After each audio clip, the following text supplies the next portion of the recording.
வணக்கங்க. ரெகுலராக வீடியோ போடுங்கன்னு சொல்லிகிட்டே இருக்கிறீங்க. ஆனால் எங்களால் ரெகுலராக வீடியோ போட முடியலைங்க. ஏன்னா ஆடு மாடு கோழின்னு எக்ஸ்டெண்ட் பண்ணதுனால வேலை அதிகமாக இருக்குதுங்க. அதனால் எங்களால் தொடர்ந்து வீடியோ எடுத்து எடிட் பண்ணி போட முடியலைங்க.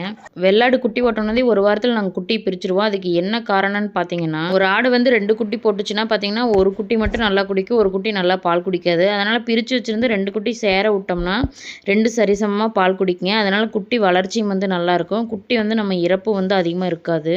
இளங்குட்டிக்கு பார்த்தீங்கன்னா, 1 மாதத்துக்கு அப்புறம் நம்ம பூச்சி மருந்து குடுக்க ஆரம்பிச்சிடணுங்க. அதுக்கப்புறம் 15 நாளைக்கு ஒருக்கா பூச்சி மருந்து, சத்து மருந்து நம்ம குடுத்துட்டே வரணும். அப்பதான் குட்டிக்கு எந்த பிரச்சனையும் இருக்காது. நல்லா குரோத் ஆகுங்க. தாயாட்டுக்கு வந்து குட்டி போட்ட 1 வாரத்தில வந்து பூச்சி மருந்து நாங்க குடுப்போங்க.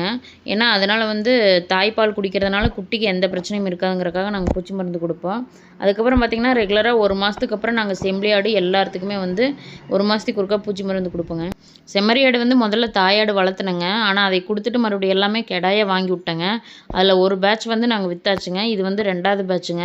செம்பறி ஆட்டுக்கு வந்து நம்ம 1 மாசத்துக்கு ஒருக்கா மருந்து ஊத்தணுங்க. பச்சை தீவனம் இல்ல, தீவனம் குடுக்குறீங்கன்னா 45 நாளைக்கு ஒருக்கா மருந்து, பூச்சி மருந்து ஊத்துனாலே போதுங்க.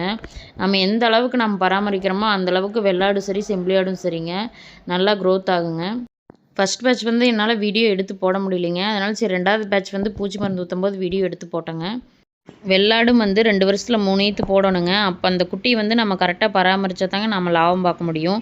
இந்த வீடியோ உங்களுக்கு பிடிச்சிருந்தா மறக்காம நம்ம சேனல சப்ஸ்கிரைப் பண்ணிக்கங்க.